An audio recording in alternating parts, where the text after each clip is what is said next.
29 minutos pasaron de las 10 de la mañana. Aquí seguimos en el delivery. Vamos a hacer la segunda entrevista del día de hoy y estamos agradecidos de poder hacerlo y poder saludar a Mercedes de Alessandro, economista ella. Mercedes, ¿cómo te va? Gonzalo y Carolina te saludan desde aquí, desde Tierra del Fuego. ¿Qué tal? Buen día. ¿Cómo están ustedes? Bien, ¿todo tranquilo? Sí.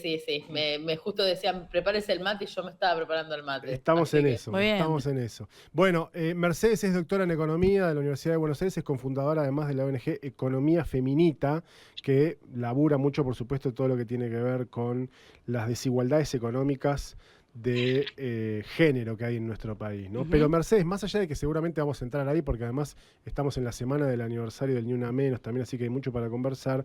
En principio, lo que nos gustaría tener de vos es, ¿cuál es el diagnóstico que haces no sé si estamos más o menos redondeando 15 meses, una cosa por el estilo, del inicio del gobierno de Javier Milei, en todo esto que se supone que es haber ordenado la macro, etcétera, pero con las situaciones que vemos en lo cotidiano, como puede pasar con las personas con discapacidad o el Garrahan, ¿no? Sí, mira, en principio, bueno, vamos 1 año y medio, redondeemos, ¿no?, de gobierno de Javier Milei, y creo que tuvimos ya un par de etapas, ¿no? Ellos dicen que tuvieron, bueno, la primera parte del programa, la segunda, la tercera. Yo diría que tuvimos, la primera parte fue una motosierra violenta y una licuadora salarial. Lo traduzco. Ni bien entran al gobierno, Caputo hace un anuncio de 10 medidas económicas. En ese anuncio, una es la devaluación de la moneda y eso provoca un salto inflacionario gigante del que muchos salarios todavía no se recuperaron. Por eso lo menciono, ¿no? Porque ese salto que tenemos en diciembre del 2023, cuando ellos asumen, va 25, enero 22, febrero es 18, digo, tenemos un salto inflacionario muy grande en los primeros meses del gobierno de Milei, que después nunca los salarios, ni las jubilaciones, ni nada alcanzó el salto que hubo en ese momento. Y entonces eso es una primera parte, ¿no? Una primera parte del modelo es, bueno, pusiste un piso, un techo, digamos, a la recomposición salarial, que es una manera también de anclar lo que a ellos más les interesa, que es la inflación. ¿Qué significa anclar la inflación? Bueno, ellos tienen como gran campaña y gran promesa electoral que van a bajar la inflación, y para bajar la inflación lo que están haciendo es no dejando que se acomoden los salarios. ¿Por qué digo los salarios? Porque los salarios son consumo, el consumo presiona a veces sobre los precios y eso genera también un poquito de inflación. Claro. Es decir, si hoy le aumentaran el salario a todo el mundo, pues supongamos que les aumentan a los jubilados, esto que pasó anoche, ¿no?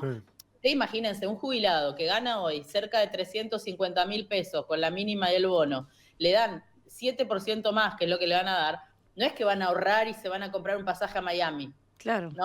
Ese 7% más se va a volcar al consumo, ¿no? Bueno, ellos tienen miedo de que si te dan paritarias por arriba de la inflación, vos te vuelques al consumo, porque todo el mundo lo primero que hizo es recortar el consumo y eso empieza a presionar los precios. Entonces, esa es una de las anclas que tienen de la inflación, los salarios. Otra ancla que tienen de la inflación es el tipo de cambio. Este dólar barato que vemos, ¿no?, que está generando también una desigualdad muy fuerte en la sociedad, el que puede ahorrar y comprar dólares o comprarse cosas de afuera, ¿viste? Pedir porque te manden a tu casa por delivery o irte de viaje.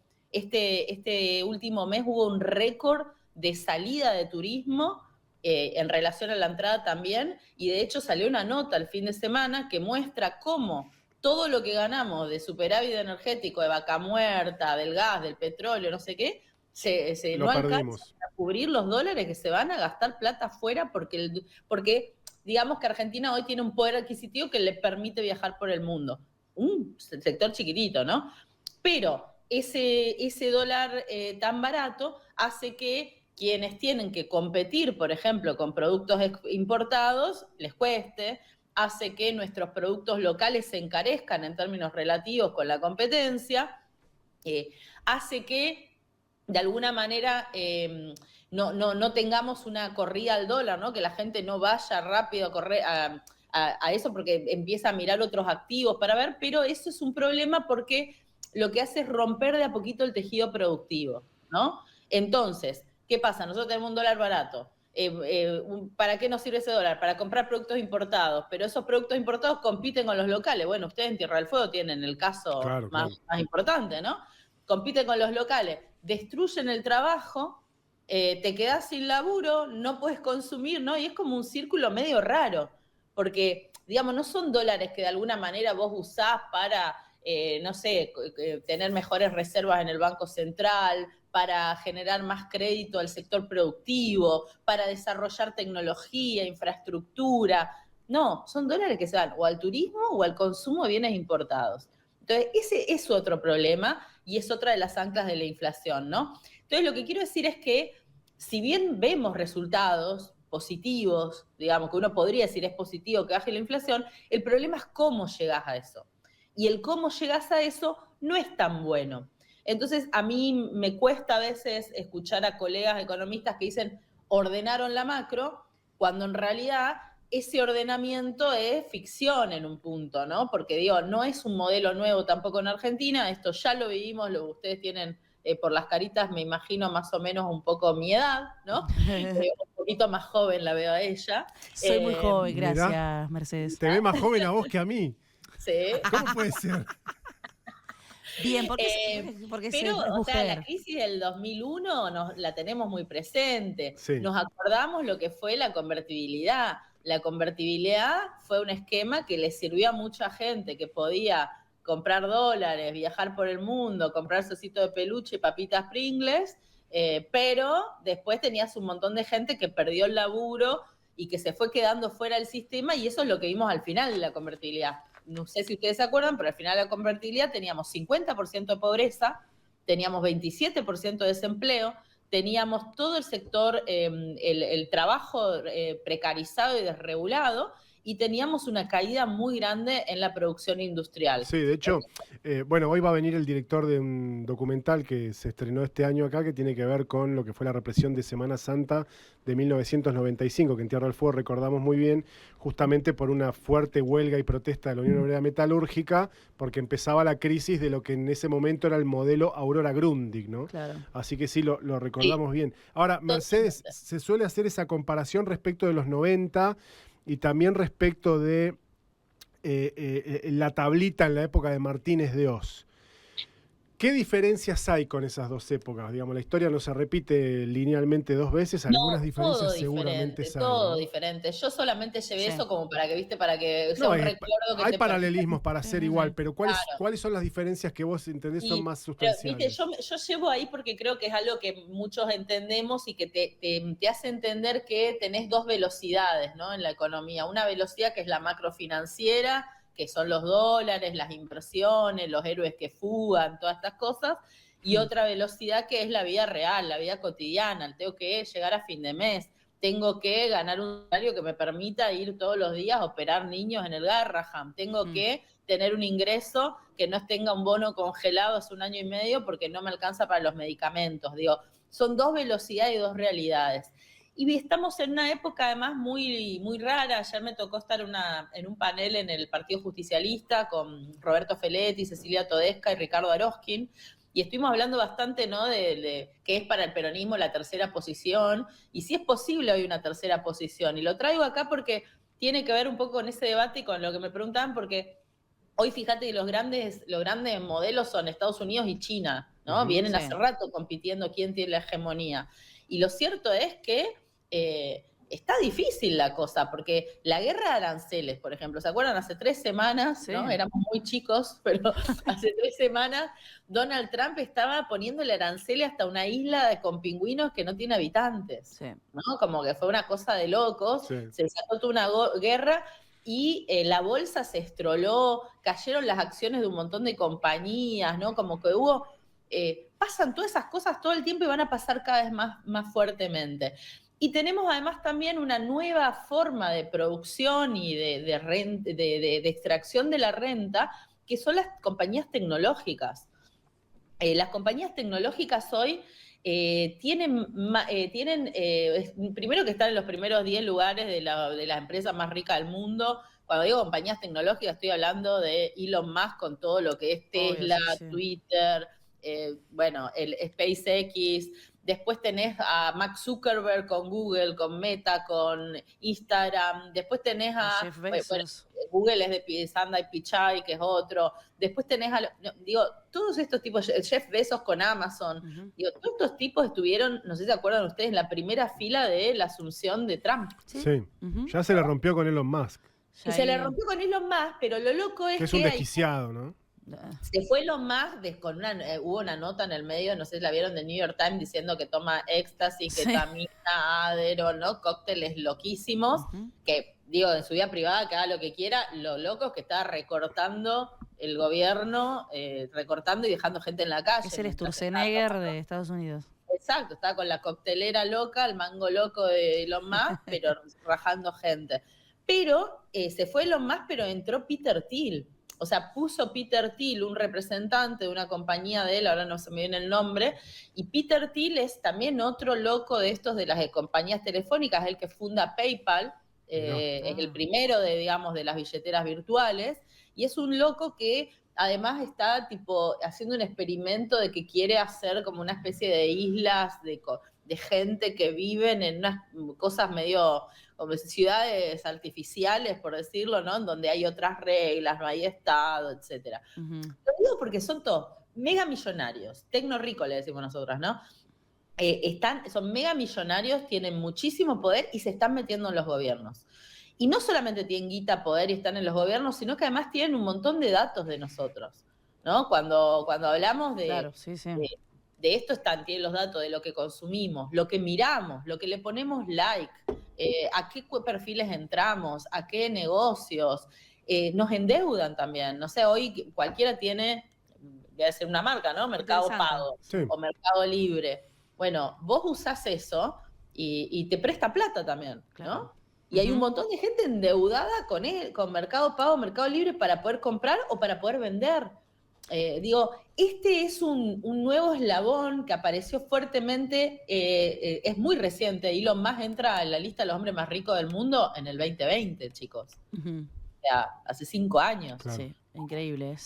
Cuando estábamos acostumbrados a estos, no sé, Rockefeller o gente con mucha más antigüedad de construir cosas. Viene de la producción de cosas tangibles, ¿no? Tipo de energía, de, no sé, de farmacia, de grandes embarcaciones, de autos, hasta de carteras, te diría, ¿no? Porque hay uno de los más ricos que es vendedor de ropa, claro. El dueño del Emporio Armani. Y hoy tenemos estos tecnológicos que obviamente tienen un aporte porque son compañías innovadoras y que han transformado nuestras vidas realmente, pero hoy están puestas al servicio del consumo, ¿no? No están puestas al servicio de mejorar no sé, la conectividad para que ningún chico se quede sin internet, mejorar la conectividad para que todos la puedan usar para mejorar sus capacidades laborales, ¿no? Hoy la internet es como el agua, ¿no? Que llegue a todos lados, que sea más barata, que sea de acceso más libre, que haya dispositivos para poder trabajar, para poder estudiar, para poder desarrollar tu arte, tus talentos. No es eso, sino que el objetivo es otro. Y bueno, yo creo que ese sí es un vector muy diferente, del que nos estamos quedando atrás también, a pesar de las promesas de Milei. Y Mercedes, en ese panel que contabas que habían tenido, ¿qué es lo que avisora un poco el peronismo que habría que hacer, entendiendo que hay algunas discusiones que parece que estuvieran saldadas? Eso dicen por lo menos algunos medios de comunicación y gente que instala opinión pública, habría que verlo, pero por ejemplo respecto a la cuestión del déficit fiscal, el ordenamiento de la macro, fortalecimiento de reservas, mucho de eso ha reconocido en el paso del tiempo la expresidenta Cristina Fernández de Kirchner, pero ¿hay un modelo que esté pensando el peronismo para los próximos años? Porque me parece que también un poco tiene que haber propuesta ahí. Se abrió un gran periodo de debate. La semana pasada una reunión de 60 economistas, yo no pude ir, estaba con temas médicos, pero se juntaron 60 compañeros y compañeras a debatir. Ayer se empezó este ciclo, que es un ciclo de varias conversaciones. Yo creo que se está abriendo un debate más grande porque no son las mismas, no es la misma realidad, como te decía, hay nuevos actores, esos actores tienen muchísimo poder. Antes los debates geopolíticos eran entre países, hoy aparecen también entre estos que no son un país, pero sin embargo algunos tienen más guita que países enteros, ¿no? Elon Musk tiene más plata que Colombia, que el PBI de Colombia, o que el PBI de Chile, de Bolivia y de Paraguay juntos, ¿no? Digo, y tienen otra forma de incorporarse en el debate público, muchas veces con fake news, con la inteligencia artificial, con un montón de cosas. Entonces, eso está abriéndose ese debate, pero ya que la mencionaste a Cristina Fernández de Kirchner, viste que estuvo hablando también el otro día de, por ejemplo, la relación con el Fondo Monetario Internacional. Sí. Y eso me parece que es interesante hacer un doble clic ahí, porque yo creo que uno de los debates más interesantes que tiene el peronismo para darse, y la oposición en su conjunto, te diría yo, es sobre qué se va a hacer con la deuda que está por dejar el gobierno de Javier Milei, ¿no? Ya teníamos la deuda que dejó Mauricio Macri. La que dejó Caputo, que tomó Caputo, que amplió Caputo. La deuda de Caputo. Podríamos decirle así, la deuda Caputo's debt. La deuda Caputo, total. Bueno, la deuda Caputo hoy, al fondo le dio 12.000 millones de los 20 que pidió. Supongamos que les da los 20, ¿no? Esos 20 se suman a los 43.000 millones anteriores. O sea, estamos hablando de 63.000 millones sin contar los intereses, con tasas que además tienen sobrecargos porque estás excedido de la cuota de lo que te correspondería, ¿no?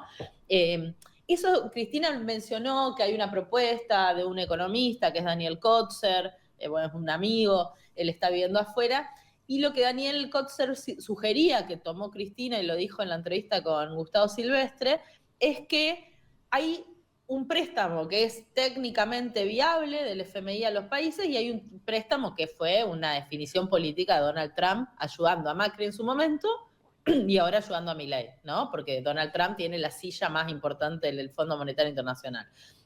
Y para que se den una idea, la cuota argentina, lo tengo justo acá enfrente, la cuota argentina es de 3.187 millones de DEX.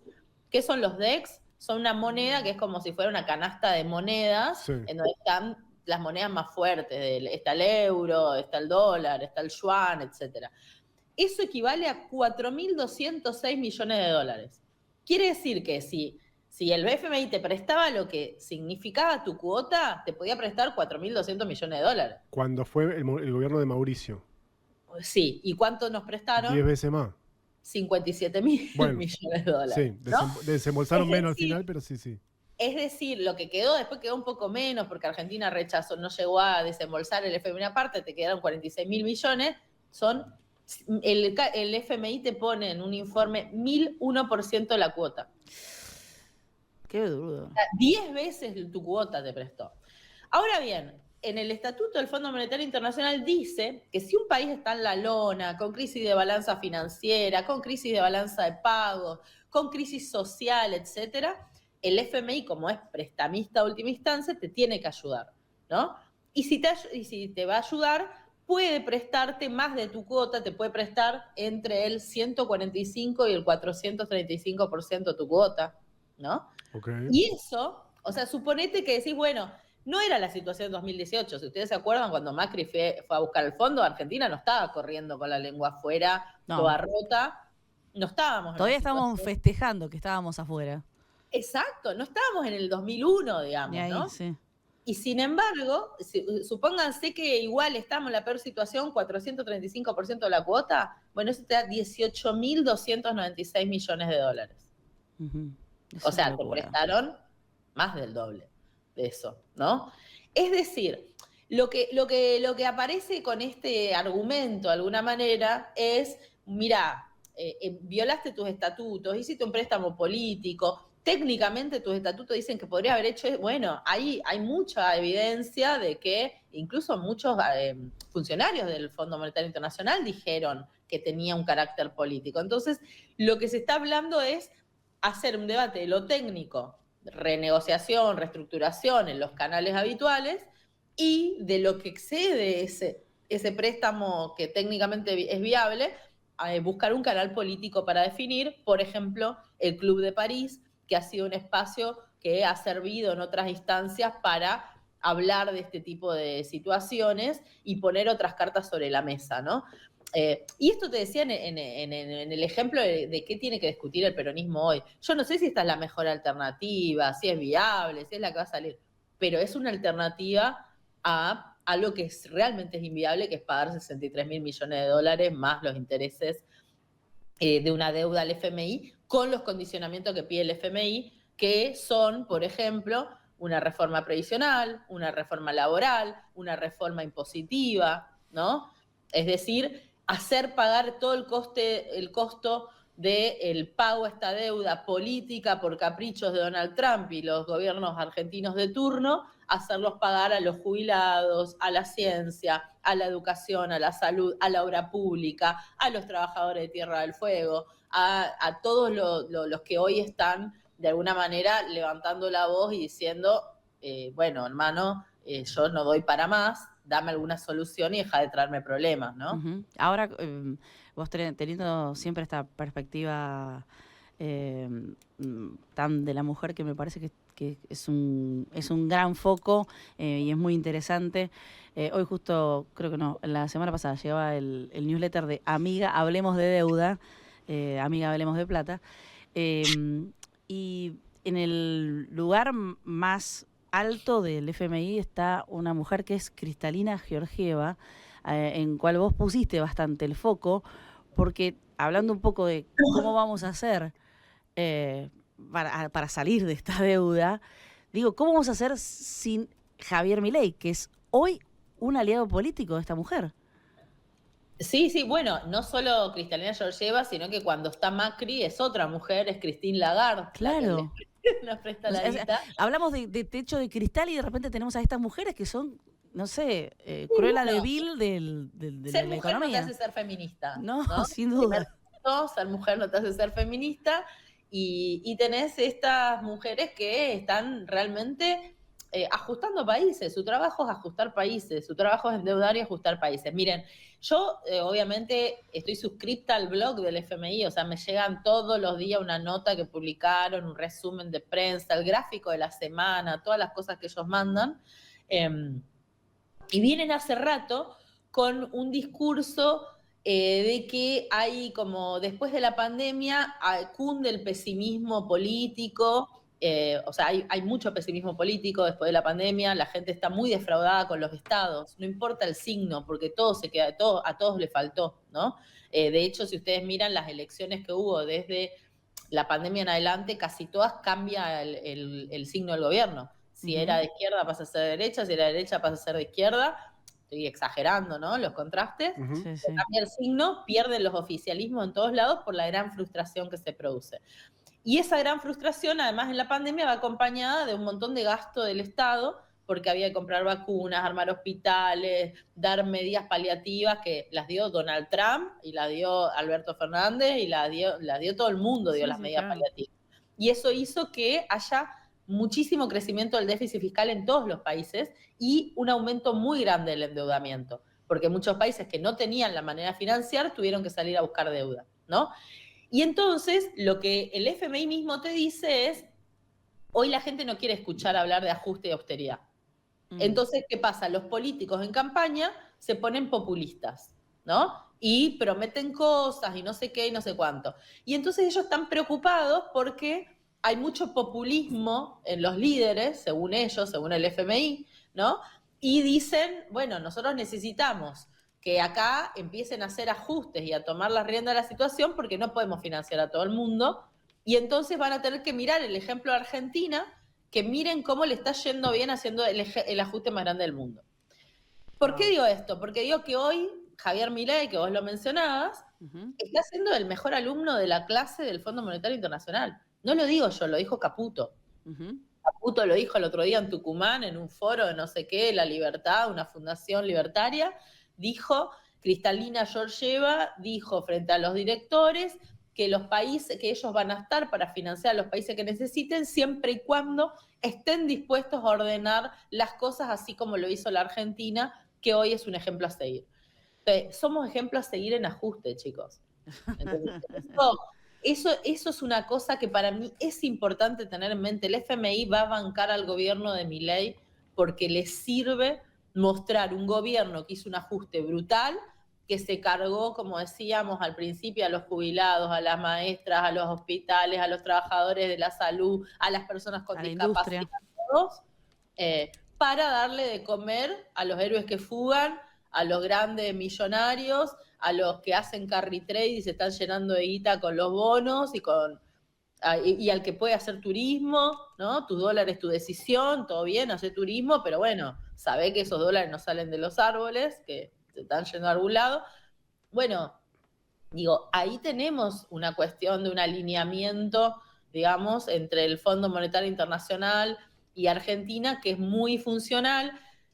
No sé si recuerdan, pero cuando fueron las annual meeting, que es el encuentro anual del FMI, Cristalina Georgieva se termina poniendo un prendedor de la motosierra, Federico Sturzenegger, ¿no? Ahora, y Mercedes, estamos hablando con Mercedes D'Alessandro, que es doctora en Economía y cofundadora de la ONG Economía Feminita.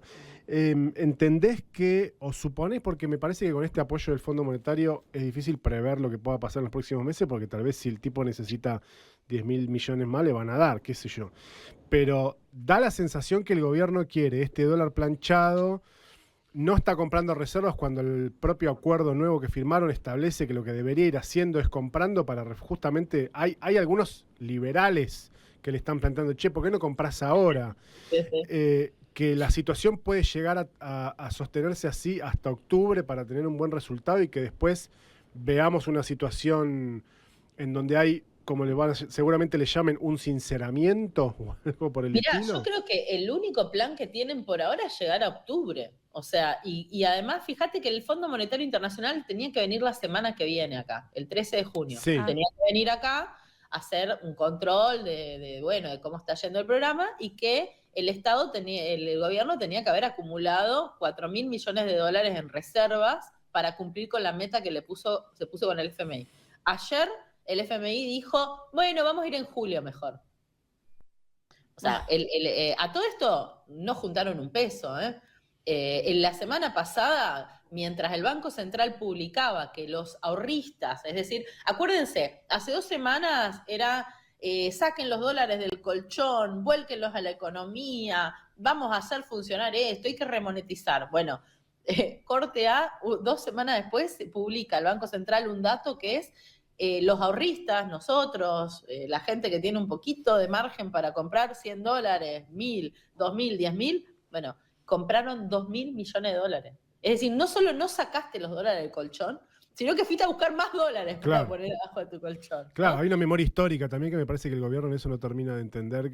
Y en la misma semana que los ahorristas corrían a buscar más dólares para sus colchones, estoy haciendo la metáfora porque muchos se quedaron en el banco, ¿no? Pero sí, digo, siguiendo la lógica de Caputo, Caputo colocaba 1.000 millones de dólares de deuda en los mercados de deuda, que está bien, es un hito, porque hace rato que no teníamos acceso al crédito internacional, pero a una tasa del 29%. Es decir, en un momento me acuerdo que criticaban al kirchnerismo que había puesto una tasa de 8,7, cuando Néstor sale de la deuda que le presta Evo, pero le presta o Chávez le presta más tasa. Sí. Bueno, no, ahora colocaron a 30% casi de tasa, 1.000 millones de dólares, mientras nosotros, la gente que podía, le compraba 2.000 millones de dólares, ¿no? Lo que les decía hace un rato, por turismo se está yendo más guita de la que entra por vaca muerta. ¿Y qué ves del entramado productivo? La Argentina tiene una larga tradición pyme, ¿no? Un poco heredada, supongo yo, de los italianos. ¿Qué estás viendo que está pasando? Sobre todo, me imagino, en el área metropolitana, en Santa Fe, en Córdoba. ¿Qué está ocurriendo ahí? Bueno, ahí tenés de todo. Tenés empresas que están parando y viendo a ver cómo se organizan, otras que están pasando a ser importadoras. Muchas revueltas de trabajadores. Hoy veía que los trabajadores ¿cómo es? Giorgalo, sí, los del Mantecol. Los del Mantecol. Sí, estaban también, decidieron en asamblea hacer un paro por tiempo determinado por los despidos. Hay empresas que se han ido del país. Bueno, hay una situación que yo creo que vamos a terminar de verla dentro de un tiempo, pero también hay otra cosa que afecta mucho a la producción, que es la falta de obras públicas e infraestructura. O sea, el gobierno de Milei va a ser recordado en la historia, en el futuro, por ser el primer gobierno en la historia nuestra que hay un presidente que no hace un solo kilómetro de ruta en su primer año de gobierno, que no hace un solo jardín de infantes o un espacio de cuidados, que no hace una escuela. ¿Se entiende? Digo, Sí, sí. y digo, los jardines y las escuelas son importantes para que la gente pueda ir a trabajar y tenga donde dejar a sus chicos, ¿no? Y que los chicos se formen, estudien, estén cuidados y atendidos. Pero las rutas son esenciales para la distribución de lo que producís, para la conectividad, para poder llegar a tu trabajo, para poder, no sé, realizar, bueno, viajes de larga distancia. Digo, hoy tenemos rutas que no se están haciendo mantenimiento y que se empiezan a descascarar. Entonces digo, por eso yo decía que hay dos velocidades, ¿no? La de las macrofinanzas, que son tasitas de interés, que vieron que le seguimos todos los días, sabemos cuánto está el dólar blue, cuánto está el dólar MEP, cuánto está el contado. O sea, es muy fácil, tenemos todos los días acceso al dato instantáneo, como si fuera un latido de lo que pasa con el dólar. Ahora, por abajo hay un tejido productivo que se está descuajeringando, tenemos infraestructura que se deteriora y tenemos un montón de gente que está comiendo peor, que está consumo de carne en niveles mínimos, consumo de leche en niveles mínimos, consumo de verdura en niveles mínimos, niños que no van a comer bien y les va a costar también en su desarrollo, eso les va a pasar factura en el futuro. Digo, bueno, eso es lo que yo digo cuando hablamos de economía, para mí hay que tener mucho cuidado y no quedarnos con la venta de humo de las variables macro, que tampoco están tan ordenadas, pero bueno, nos venden que sí porque muestran solo el dato de inflación, te muestran que hay superávit fiscal y el superávit fiscal se construye por pisarle las jubilaciones a los viejos, por parar la obra pública y por no pasarle guita a las provincias.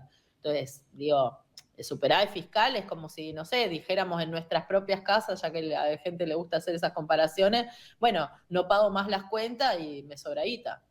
Bueno, no es así, hermano, ¿viste? Entonces creo que ahí hay como una ficción que te muestran todo el tiempo un par de datos, resultados finales, y lo que nos cuesta ver es lo que pasa por abajo.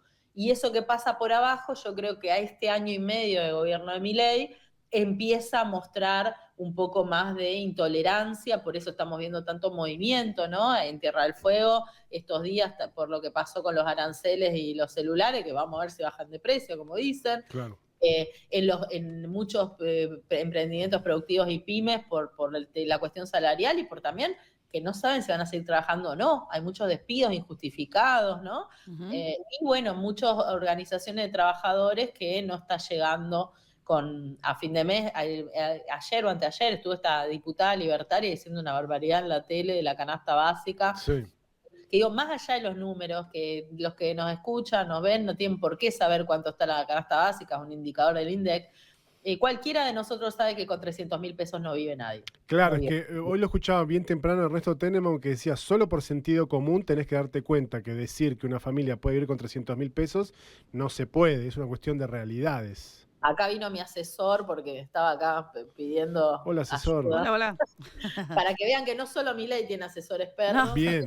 No, lo que Para, vos lo podés mostrar. Vos lo podés mostrar, eso iba a Yo decir. lo puedo Claro. mostrar a mi asesor. No es cosa menor. Bueno, Mercedes, gracias por este tiempo. Muy amable que puedas conversar con nosotros y darnos también tu impresión respecto de lo que está ocurriendo en el país. Muchas gracias. No, gracias a ustedes, que tengan buen día y bueno, nada, saludos. Gracias, hasta luego. hasta luego. Chao, chao. Mercedes D'Alessandro, doctora en Economía, estuvo aquí hablando con nosotros, una de las fundadoras de Economía Feminita. Síganlo porque está buenísimo, es @ecofeminita, Sí. Tiene todo un sentido. No lleva S en el medio, no está mal dicho. Porque es la fe de Minita, Claro, ¿entendés? claro, tal cual. Y bueno, hablando del diagnóstico que tiene respecto a la situación económica de la Argentina, ¿no?